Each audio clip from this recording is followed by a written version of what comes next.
Yo, yo, yo! Alam na this. Siyempre kapag ganitong araw, ang subscriber si Lakbot Stories ang inyong mapapakinggan. Hatid pa rin po sa atin ng mainit-init, aromatic at napakalinamnam na kape ni Lola Trinidad. Marami pong flavors ngayon tayo pero para makatiyak kayo kung ano mga available. Puntahan na po. Ano pa nangyayari? Umpisa. Puntahan na agad ang HTV merch sa Shopee o kaya sa ating TikTok. Paano malalaman at paano ka makarating doon sa Blue Link? Like and follow nyo na po ang Kape ni Lola Trinidad at ang Hilakbot FB pages dahil pinopost po ng ating mga admins doon yung mga direct blue links papunta po sa ating online shop. So sana po ay maka-order ka at matikman mo na. Maraming salamat sa mga previews natin na mga orders mula po sa Bacoor, mula din sa Zambo, sa Zamboanga at meron din ata sa Tarlac kung hindi ako nagkakamali. Maraming salamat po sa inyo. At sa Pangasinan meron din tayong order nitong nakalipas na araw at yung isang box na pinadala po natin from US of A sa pamamagitan ng isang minamahal natin na OFW na umuwi dito sa Pilipinas at siya po yung nagdala nito doon sa US. Wala pa po tayong international shipping and once again, orderin mo na bago ma-order yan ng iba. Tatlong kwento po na atin pong nakita mula sa ating sindakstories2008@gmail.com ang ating pag-uusapan sa ating SHS segment. Mula kina Oak, si Eve at si Ann, ang mga bida, mga kwento nilang bida dito po sa ating segment na ito. Mga newbies, channel members at mga regular pero silencers, maraming salamat dahil naririto na naman kayo at nakikinig ng ating segment. Umpisa natin sa kwento, isang silent listener natin since 2019 at isa sa mga nais daw po niyang ibahagi sa atin ay ang kanyang work experience na hindi pa rin daw po niya maintindihan o mahanapan ng kapaliwanagan. Ito po si Oak at ito ang kanyang kwento. You are listening to Subscribers Hilakbot Stories, true horror stories submitted by HTV Positive listeners. Year 2012 po nang mangyari sa akin ito, Sir Red.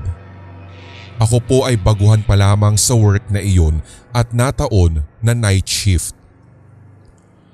Nasa itaas po yung office namin at kung pupunta ka ng washroom ay kailangan mong bumaba ng isang palapag dahil under maintenance daw po yung nasa floor namin o yung washroom na nasa floor namin. Around 12 a.m., nag-uunahan na yung iba kong workmate doon sa washroom dahil lagi kong naririnig na ayaw na nilang bumaba sa pagitan ng 1:00 hanggang 3:00 ng madaling araw para rin mag-CR. Dahil sa mga oras daw na iyon, malakas ang paramdam ng mga multo sa nasabing CR. So dahil nga skeptic ako, dinedma ko. Hindi ko pinakikinggan yung mga horror stories na pinag-uusapan nila dahil ayoko rin po natakutin ang sarili ko. At ng mga panahon na iyon, masasabi kong slightly open yung third eye ko. Kaya gayon na lang yung feeling ko na hindi dapat ako matakot. Hindi ko dapat tinatakot ang sarili ko sa mga kwento ng iba. Around 2:30 ng madaling araw, eksaktong break time ko.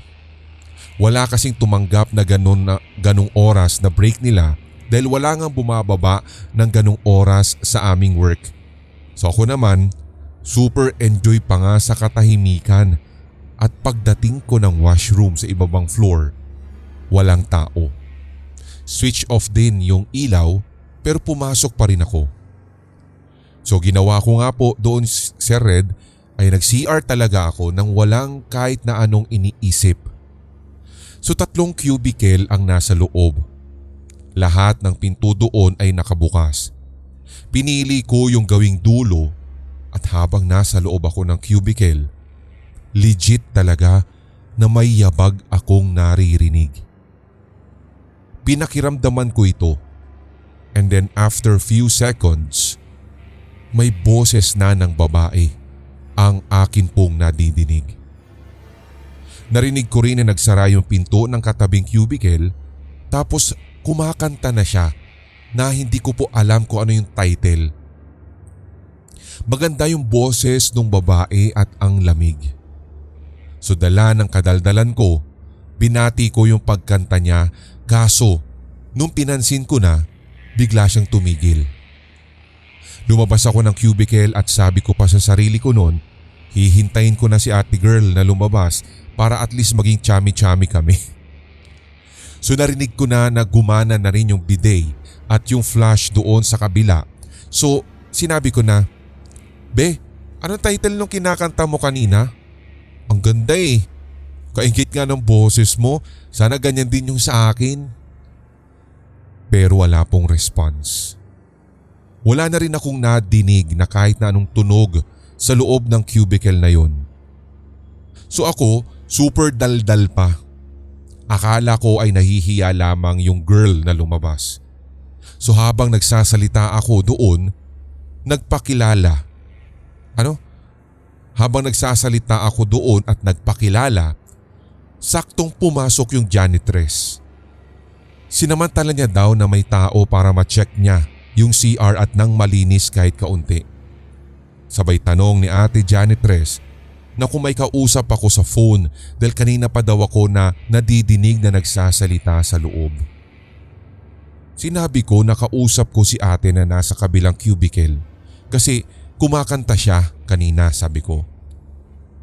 Namutla si ate janitress. Ang sabi niya sa akin, "Neng, kanina pa ako nasa katabing room at wala akong nakita na pumasok dito bukod sa iyo." Hindi eh. May kumakanta dito kanina. Siya nga'y kinakausap ko eh. Tumunog pa nga po yung flash dyan eh. Kaya napagpasyahan ko nakatukin si ate girl na kumakanta kanina sa kabilang cubicle. Kaso pagkatok ko, otomatikong nagbukas ang pinto dahil hindi naman pala ito nakalak. Doon namin nakita na wala pong tao sa loob ng cubicle na iyon. Kaya agad ay nakaramdam ako ng panlalamig sa katawan. Tinanong ko pa yung sarili ko kung sino yung kumanta kanina.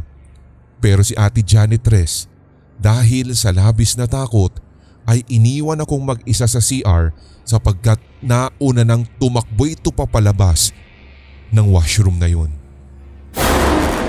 You are listening to Subscribers Hilakbot Stories, true horror stories submitted by HTV Positive listeners. Maraming salamat sa kwentong iyong ibinahagi dito, si Oak. Ayan, kung ano pa man yung misteryo dito sa CR o kababalagan sa CR na ito. Alam niyo na usual na story na ito sa mga cubicle. Hindi lang kasi sa mga workplace, hindi lang sa mga opisina, kundi pati sa mga eskwelahan. Matagal na tayong nag-feature ng ganitong klaseng mga kwento na laging banyo, yung sinasabi laging CR, yung ibang punteriya ng mga elementong ito. It's just because maniwala kayo sa hindi, ayon din po sa mga paranormal researchers natin pong nakakapanayam minsan sa mga live nilang streaming. Sinasabi nila na most likely kasi na nag-i-stay yung mga ganitong klase mga elemento sa mga CR dahil sa may tubig, may flowing water, may patak ng tubig, which is syempre pag tubig, elements din yan. So nandyan na mamagnet yung karamihan daw po sa mga ganitong klaseng mga nilalang. Apart from that, syempre maaaring dun sa dating kinatatayuan o dati pong lupa na kung saan itinayo yung CR o kaya itinayo yung building ninyo ay maaaring meron din pong somewhat atag dito yung history ba ng tungkol sa kamatayan, 'di ba, tungkol sa kung anumang hindi maganda na pangyayari, 'di ba? Katulad niyan, isa yan sa mga sinasabi nga nila ng mga imprint o yung mga dahilan kung bakit nananatili or namamagnet yung mga ganitong klase mga elemento na manatili sa isang lugar. Kape ni Lola Trinidad, nako meron pa rin po tayo drip and steep coffee. Nako, tikman na po ninyo bago matikman ng iba. Nang sa gayon kayo na po yung magiging endorser natin dyan. And pwede rin mag-VM sa sindaxstories2008@gmail.com kung sakaling hindi para sa iyo yung pagsusulat ng ganitong klaseng mga kwento. Pero kung mahiyain ka, hindi ka ayaw mo namang mag-boses o kaya i-narrate yung sarili mong kwento, i-write up mo na lang katulad ng next story din po natin.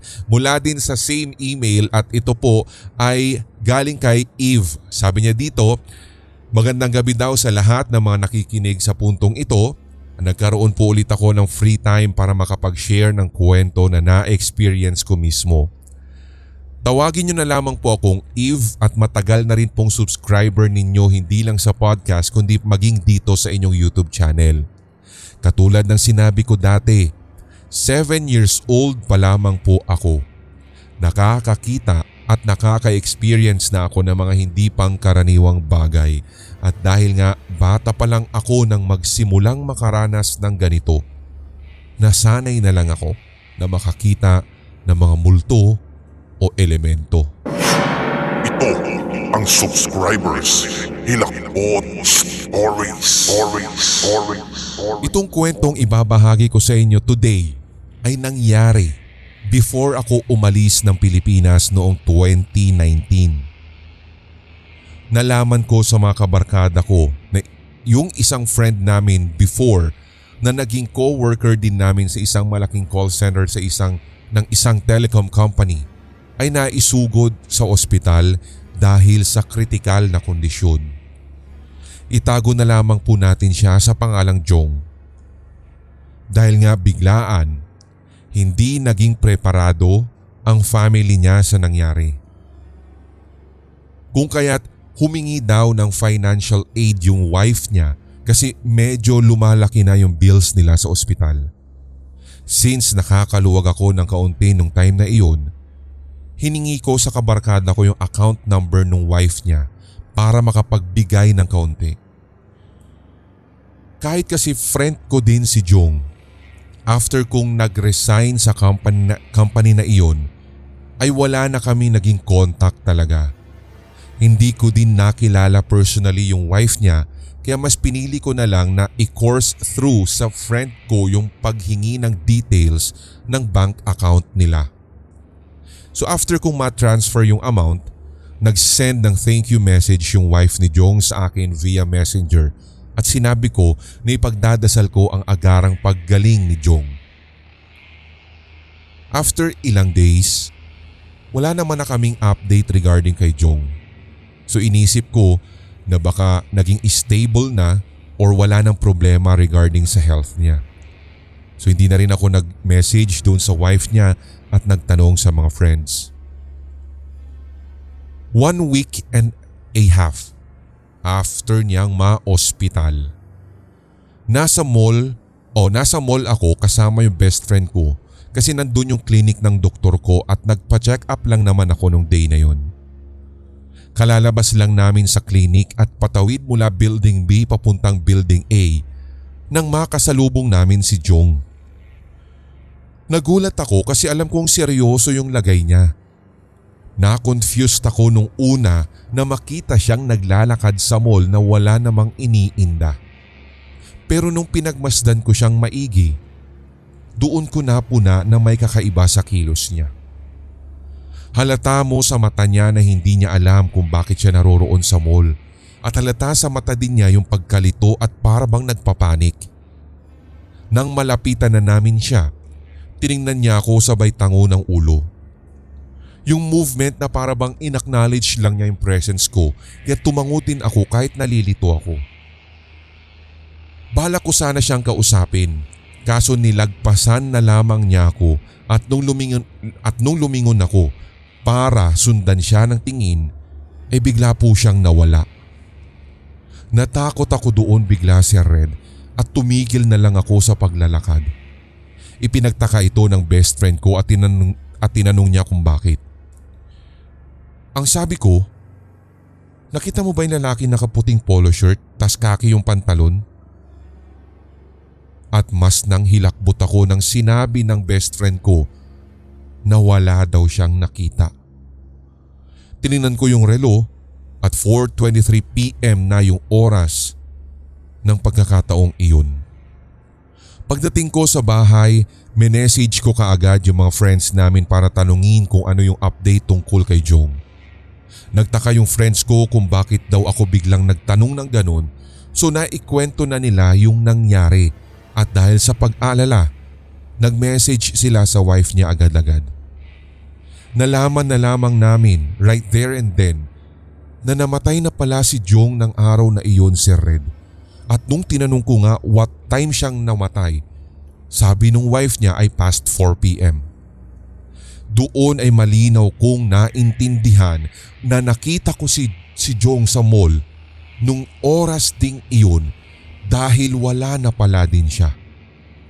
Kaya siguro nagpakita sa akin dahil maaaring nais niyang magpasalamat sa itinulong ko or nais lamang din niyang magpaalam since matagal-tagal na din naman kaming hindi nagkikita at nagkakausap. Sa uulitin, Sir Red, at maraming salamat sa pagbabasa ng aking kwento. PS, Admin Clay, thank you po sa pag-confirm doon sa first email ko sa inyo at okay lang sa akin na medyo matatagalan before ninyo ma-i-air.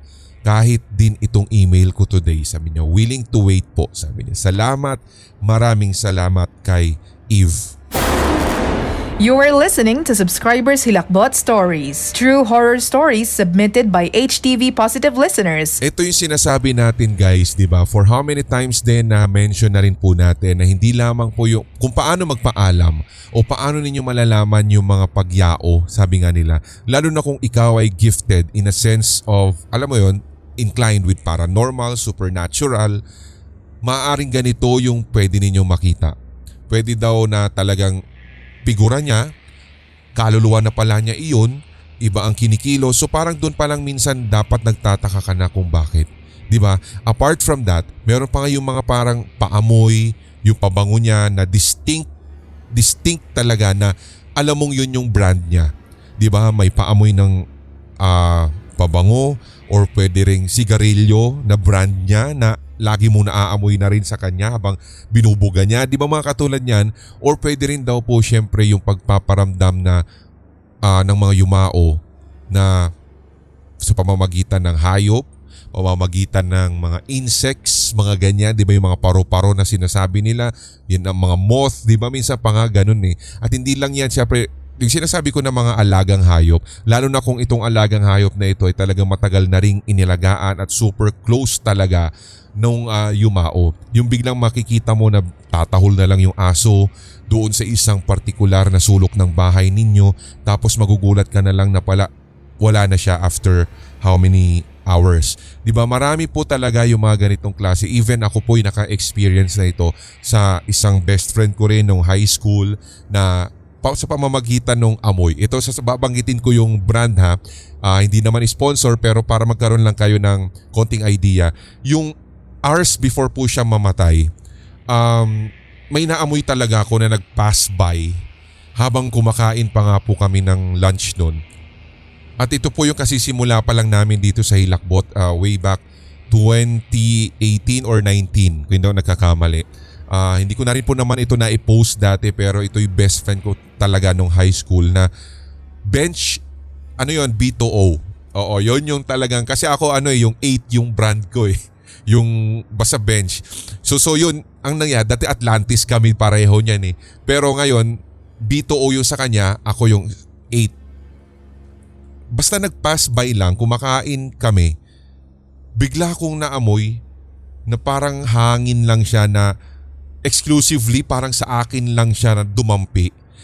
Tapos naamoy ko itong bench B2O na akala ko dumating na or kaya akala ko may ibang tao na alam mo yon nagpapabango nito pero walang dumaan sa likuran ko. Walang kahit na wala din siya, walang kahit na sinong tao, basta dumaan lang yung hangin na yon. And then suddenly, bad news, very unfortunate, namatay siya sa isang motorcycle accident. At mismong nung lunch break na iyon, nung mismong oras na iyon, siya namatay. Kaya doon ko rin naiintindihan yung kwentong ito ni Eve. Kaya kung sakaling meron din po kayo at nakarelate kayo sa kwentong ito, pwede rin kayong magpadala ng ganito rin na tema para ma-compile po natin sa isang regular episode. At nang sa ganun ay hindi lamang po nag-iisa si Eve doon sa compilation na yan, di ba? At send lamang po yan sa sindakstories2008@gmail.com. Excuse me. Third and last story naman na po tayo. Mga channel members, naririyan na po ang inyong mga pangalan. Maraming salamat po dahil kapit na kapit talaga kayo sa matigas. Silent listener daw since pandemic at ngayon lamang daw po siya nakapag-share ng experience. Itago na lamang daw po natin siya sa pangalang Ann at mahilig talaga daw siyang makinig ng mga kwentong kababalaghan katulad ng Dito sa Hilakbot at Sindak. You are listening to Subscribers Hilakbot Stories, true horror stories submitted by HTV Positive listeners. Nung pandemic ay nag-start na po kaming mag-stay in sa office sapagkat hindi naman lingid sa inyong kaalaman na ang dami-daming travel restrictions. Yung mga kaopisina namin na malapit lang nga yung bahay ay pinapahatid sundo na lamang po ng aming amo at by the way, kami po pala ay nagtatrabaho sa isang food production. So sa office po ay laging naiiwan pag uwian na ay ako. Yung isang kasama ko na umuwi sa probinsya at yung dalawa pa naming kasama na nag-decide na mag-stay na lamang sa office ay almost 1 month na po nakasakasama ko. At sa 1 month na iyon, madalas ay nakaka-experience ako ng mga encounter sa doppelganger. Every night po kasi after work ay ako po yung unang gumagamit ng CR para mag-washing or mag-half bath. At every time na gumagamit ako ng CR ay nakikinig pa nga po ako ng inyong mga kwento or kung minsan ay mga music since iyon yung nakasanayan ko. May pagkakataon nga si Red na nakikinig ako ng music ay may bigla pong sumasabay na pagsasara ng pinto ng CR. So kapag ganun na, nilalakasan ko at sinasabayan ko pa yung kanta. Feel ko pa nga po yung pagkanta ko noon. Hindi alintana na meron palang mangyayari na hindi ko inaasahan. Lumingon ako sa aking likuran at nagulat ako dahil nakita ko doon yung aking kasamang bakla na nagpapaiwan din sa aming office. Nung time na iyon ay nagulat pa ako dahil grabe, yung bigla ba naman kasi siyang dudungaw. Pero bigla ding nawala yung ulo niya. Dahil doon lumabas ako ng CR at tinanong yung iba ko pang kasamahan at iisa lamang yung sinabi nila sa akin na hindi daw nila nakitang pumasok sa opisina yung bakla na kasamahan din namin sa work. Isang bahay kasi yung pinag-i-stay in-nan namin. At sabi niya dito, sa office ay meron kasing CR na rin, sabi niya. Nung una, akala ko'y gino-joke time lamang nila ako. Kaya yung ginawa ko, lumabas ako at hinanap ko talaga yung kasamahan naming bading. Nung nakasalubong ko siya sa hallway, tinanong ko siya kaagad at bakit niya ako ginulat sa CR. At ang sagot niya lamang ay hindi naman daw siya pumapasok doon sa CR at lalong-lalo na sa opisina sapagkat naglalaba ito sa likurang bahagi ng bahay. Hindi ako naniwala pero nagpatuloy lamang ako na maglinis ng aking katawan at muli ay naligo. Hindi lamang doon natapos yung mga pagpapakita sa akin dahil nang minsan dumaan ako sa parte kung saan naka-stock yung aming mga boxes at yung ginagamit para mag-pack ng mga kung ano-ano sa produkto namin. Nang may naaninag akong kamukha ng aking kasama pero hindi ko naman pinansin. Baka pinaglalaroan lamang ako ng aking mata o sadyang meron talagang naninirahan doon na hindi nakikita ng iba kong kasama. Wala naman na po ako doon sa work kong iyon at nag-resign na po ako. Wala na rin po akong balita sa dati naming opisina since nalipat na din yung aming main office.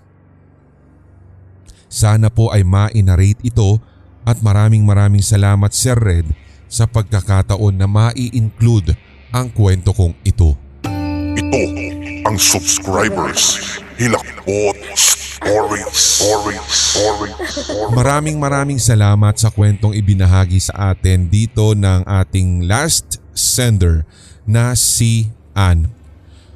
Once again, kung meron man po kayo mga kwentong katulad ng inyong mga napakinggan or meron kayong komento sa alinmang kwento na atin pong pinagkwentuhan ngayong gabing ito, i-comment nyo na lamang po dyan, paganahin nyo po yung ating comment section upang nang sa ganun makapagpalitan tayo ng ideas kung ano man yung take ninyo sa mga kwentong atin pong naitampok dito po sa ating SHS. Kung halimbawa may ganyan ka rin na kwento, huwag mag-hesitate na mag-email sa amin, habaan nyo na hanggat maaari.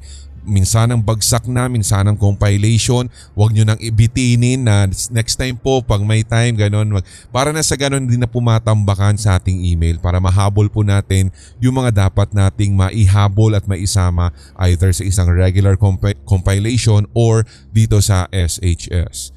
Channel members, maraming salamat. Mahal na mahal ko kayo. Gayon din ang ating mga silencers, yung mga silent listeners na never mag-comment pero napapadaan, pinakikinggan tayo, ginagawa tayong background, mga OFWs, saan man pong lupalop ng mundo o dimension ka man naroroon o kaya naman pwede rin. Yung mga regular din natin na lagi pong nag-iingay sa ating live chat. Salamat sa premier chat natin. Salamat po sa inyo dyan.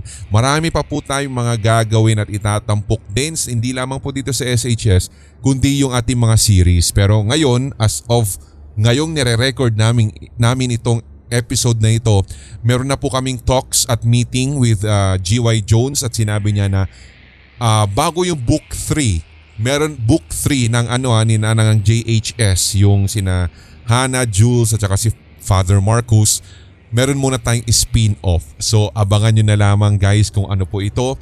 At kung sakali man din na naabangan din ninyo yung mga case series natin, we are still working on sa isang upuan na meeting with Sir Ray Santua para nang sa ganun makumpleto na natin yung case series natin hanggang sa 7th case ata kung hindi ako nagkakamali. At saka hindi lamang yan, syempre mayroon din tayong isang vampire themed na series. Actually, kailan ko ba ito na-record? 2023 pa? Oo, kaya yon. Abangan nyo na, hindi pa po ito masyadong hindi pa naipapasa sa editing pero abangan nyo na lang. Marami pa po. Draven Black, meron tayong series soon. Ginagawa pa lamang po niya pero yung ating Gabi ng Lagim, kung sinabi naming last season na yung nakaraan, yung may Capredi, Pares Overload, ganyan, mas titindihan namin yung iba pang mga Draven Black stories soon. Kaya please listen at your own risk. Ilalabas na namin, totodo na namin hanggang sa mag 200k subscribers tayo and then tama na. Ako po muli si Red, hanggang sa susunod po natin na kwentuhan. Yung mga kaklasikong kapwa ko, nag-graduate na sa NU, congratulations sa atin. Napakabilis talaga. Time really flies, sabi nga nila, di ba? Napakabilis ng araw, napakabilis ng panahon. Graduating na tayo. Ayan, at sa lahat na rin po na mga graduating sa puntong ito, ayan, congratulations sa inyong lahat. Ayan, at deserve ninyo yung kung ano man ang inyong nakamit sa puntong ito, di ba? Make your mama and your papa proud at sana lahat din po ng mga graduates ay feel, di ba, na naging worth it yung paghihirap nila. Tuloy-tuloy lang mga hawaan para wala ng galingan at lahat tayo ay solid. HTV Positive. Love you guys. May mga kwentong kababalaghan o mga karanasan kang kahilahilakbot na nagmumulto sa iyong memorya? Ibahagi na yan sa pamamagitan ng voice message o kaya i-type at i-send sa sindakstories2008@gmail.com. Maaari ring i-private message sa Hilakbot TV Facebook page. Ating pagkwentuhan ang inyong real paranormal experiences kasama si Red. Lunes at Biyernes, 9:00 ng gabi. Ito ang Subscribers Hilakbot Stories.